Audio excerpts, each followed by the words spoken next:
Inclusive and shared growth remains government's priority. The Department of Trade and Industry's Black Industrialist Indaba seeks to advance government's key developmental objectives. President Jacob Zuma will give a keynote address at the Indaba. For more on the Indaba, Deputy Minister of Trade and Industry Mzwandile Masina joins us in studio.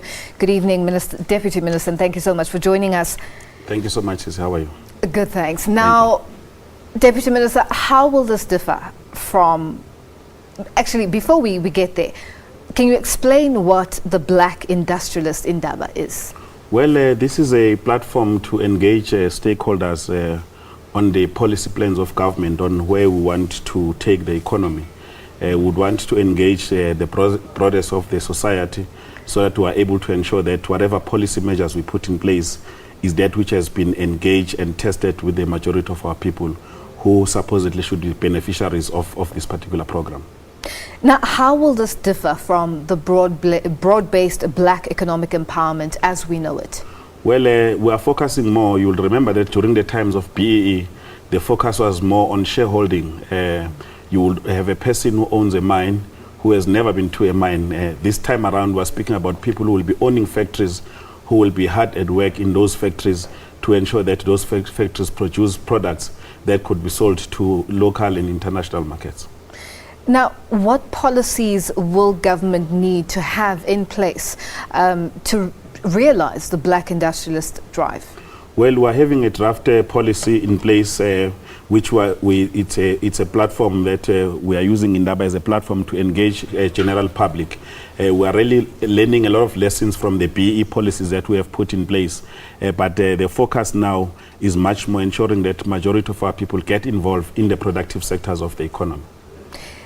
Now, let's touch on the fact that even though government has made it clear that its intention is to restructure the economy, radically transforming it in a manner that will achieve inclusive and shared growth, as you mentioned, many are of the view that the economy still lies in the hands of white people.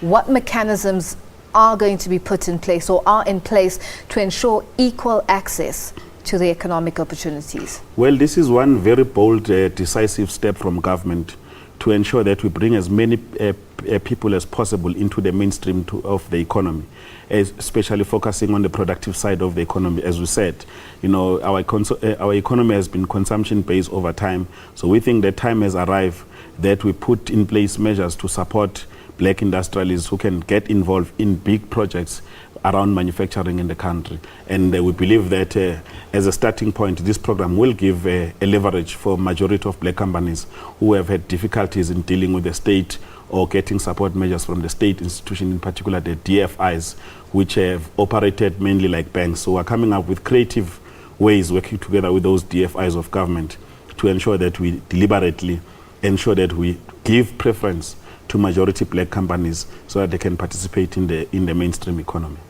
Now, what sort of reaction or what has the response been like from South Africans and from the black community and from the white community who claim to own the majority of the manufacturing companies and things like that? What is the reaction from the people on the ground? Look, there is quite a level of excitement out there. Our people are looking forward to Indaba to listen to the president, because you remember, during the State of the Nation, he articulated this program very firmly in terms of what government will do. But what now people want to hear is the policy measures in place, because just over a month ago, President was speaking during the State of the Nation. We are now giving practical implementation of what exactly, how this program is going to be rolled out to ensure that majority of the people does indeed benefit. So we know at the center of this program, we will be looking into how to ensure that the financial sector is reformed and to be able to respond in the main, so that majority of the people are able to actively participate in the mainstream economy. Now, Deputy Minister, what sort of time frames are we looking at? I know it's a very tall question, yes, but what sort of time frames are we looking at from the Indaba to the policy, draft policy, and to the implementation of the drive? Okay.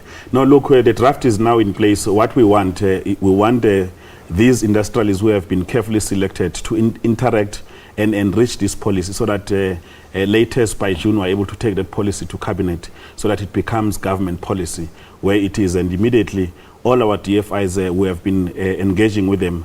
They've indicated that they are ready and willing to support this particular program because we will require massive resources to pull this through, as you can imagine. Now, looking at the South African economy, which has been growing at a snail's pace, averaging less than 2% last year, how will the promotion of black industrialists help boost growth and employment? Look, there is generally a global crisis in the economic arena, so we too are not exempted from that. That's why we need to look into our own situation and begin to ask ourselves, what is it that we can do to ensure that we can better position our economy. And we're much more convinced that with this program and many other interventions from the level of government, we'll be able to ensure there is steady growth and it will reach there. We'll remember that the ANC-led government has said that in the next 5 years will ensure that the economy grows of up to about 5% in the main, and we're determined that we'll use on many other avenues, including this program, to ensure that the majority of the people benefit from this particular program. Now, briefly, before I let you go, we have run out of time, but who is basically eligible to take part in this? Well, these are people who are involved in the productive sectors of the economy, who are operating factories, even when it is on a small scale. We are going to help them upscale those activities, but we don't want, there is a department that is dealing with small businesses that will continue to focus on that and will give them necessary support. But what we are talking about here is massive industrial projects that are going to make a contribution to the economy as it is. Deputy Minister, thank you so much for joining us. Thank you very much. And that was Deputy Minister of Trade and Industry, Mzwandile Masina, joining us live in studio.